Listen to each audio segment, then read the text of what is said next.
Oke, bismillahirrahmanirrahim. Assalamualaikum warahmatullahi wabarakatuh.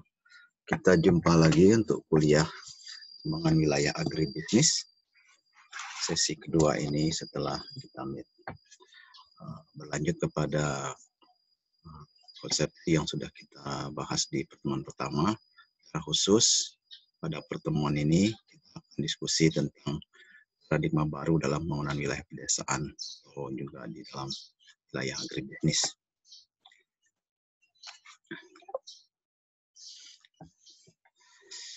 Perkembangan paradigma pembangunan wilayah adalah pergeseran konsepsi klasik regional development ke arah pembangunan yang lebih bersifat endogenous. Endogenous itu adalah suatu pemikiran baru yang sekarang ini banyak dikedepankan, bagaimana paradigma pembangunan seperti juga yang kita bahas dalam konteks berpikir lunak, lagi berpikir kelas. Ya. Konsep pembangunan klasik yang mengarah kepada konsep ekonomi, trade, production, growth, memunculkan konsep-konsep baru dalam pembangunan modernization. Ya.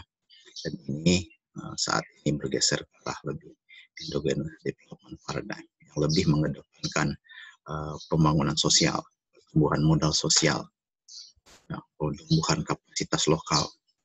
Itu yang kita bicarakan. Begitu pula halnya dalam pembangunan agribisnis atau pembangunan wilayah agribisnis. Bagaimana suatu wilayah pedesaan, wilayah agribisnis di pedesaan, tidak hanya bicara tentang production, juga bicara tentang bagaimana community development-nya sekaligus, ya, pembangunan masyarakatnya. Dan ini berawal dari terhadap modernisasi. Jadi kalau kita bicara modernisasi ini tidak sekedar dalam ini modern artinya semakin berteknologi. Dalam konteks itu, modernisasi dalam konteks development karena ada pergeseran paradigma bagaimana masyarakat tradisional harus berubah menjadi masyarakat modern. Masyarakat modern yang seperti apa? Masyarakat modern yang menurut Barat artinya mengedepankan pertumbuhan ekonomi. Jadi kalau kita bicara pembangunan wilayah pedesaan, desa yang tadinya tradisional harus bergerak ke arah desa-desa yang modern. Desa modern seperti apa? Nah, dalam wilayah konsepsi modernisasi, artinya terjadi perubahan teknologi, bagaimana berproduksi, menghasilkan produksi, bagaimana seluruh sumber daya ada di pedesaan bergerak meningkatkan produktivitasnya. Nah, hal ini kritik bahwa ternyata perkembangan modernisasi seperti itu hanya mengakibatkan sejumlah ketimpangan. Wilayah-wilayah yang mampu dengan sumber daya yang cukup, dengan kapasitas yang cukup, bisa menjadi lebih maju dibandingkan dengan wilayah lainnya. Desa menjadi tertinggal dengan kota. Di dalam masyarakat juga terjadi ketimpangan. Masyarakat yang tidak punya sumber daya akan tertinggal dibandingkan dengan masyarakat yang punya sumber daya. Akhirnya terjadi sejumlah ketergantungan, ketidakmandirian. Masyarakat miskin tergantung kepada yang kaya. Desa tergantung kepada yang kota. Wilayah-wilayah yang miskin tergantung kepada wilayah-wilayah yang kaya. Ini akibat modernisasi membuat ketimpangan-ketimpangan di banyak pihak. Karena adanya kompetisi, ya, persaingan, sebagainya, di mana semua pihak, semua wilayah mengandalkan pembangunan di wilayahnya untuk kepentingan wilayahnya. Nah, ini yang dikritik dalam modernisasi. Jadi, pemikiran atau asumsi bahwa memodernkan masyarakat, memodernkan suatu wilayah menjadi seperti Barat itu terlalu optimis.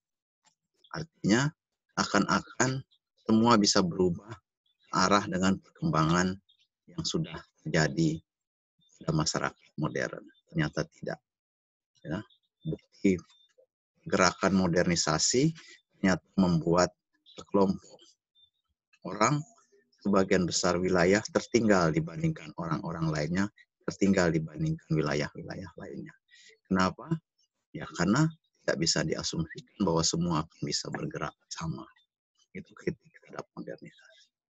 Ya. Karakter berpikir fungsionalisme bahwa masyarakat bisa berkembang, ternyata segala bentuk masyarakat bisa berkembang sama, ternyata tidak. Ini terbukti dari bagaimana proses-proses modernisasi di Barat ternyata tidak sama dengan jadinya proses modernisasi yang ada di Cina, di Jepang. Ternyata keberhasilan Cina dan Jepang dalam proses modernisasinya tidak berakar kepada sistem tradisi-tradisi modern yang ada di Barat. Mereka justru membangun modernisasi berdampingan dengan nilai-nilai tradisional yang ada. Dan ini yang membuat ciri khas bahwa modernisasi yang berkarakter fungsionalisme di Barat tidak applicable pada masyarakat Timur. Nah, bentuk apa yang sebenarnya terjadi pada masyarakat di luar Barat atau masyarakat modernisasi baru di wilayah yang punya nilai tradisi lama adalah bentuk modernisasi yang berbasis kepada kearifan lokalnya sendiri. Ya. Jadi proses modernisasi yang terjadi di banyak negara, di banyak wilayah, ya, merupakan sesuatu yang terus dibahas sampai sekarang dan dikritik. Dan ini cenderung memformulasikan pemikiran-pemikiran baru ke depannya. Bagaimana bentuk modernisasi ke depan. Salah satu pandangan yang mengkritik modernisasi adalah pandangan radikal yang melihat bahwa modernisasi oleh Barat tersebut hanya merupakan bentuk intervensi, hegemoni dari negara-negara maju kepada negara-negara berkembang. Modernisasi seperti ini hanya membuat masyarakat negara-negara yang berkembang, negara-negara dunia ketiga, negara-negara terbelakang, akhirnya hanya tergantung kepada kemajuan negara-negara yang sudah maju lebih duluan. Korporasi-korporasi yang masuk ke negara dunia ketiga hanya membuat negara-negara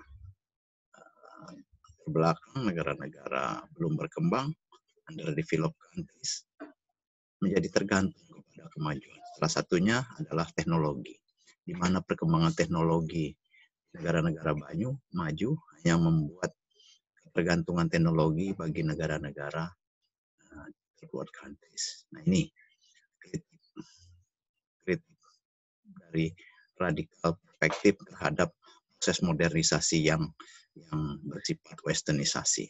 Jadi salah satu pandangannya ya, bahwa kalau mau berkembang negara-negara dunia ketiga harus memutus hubungan, menjaga jarak hubungan dengan Barat. Dependensia klasik ya. Kalau kita mau maju, ya kita tidak bisa terlalu membangun ikatan dengan Barat.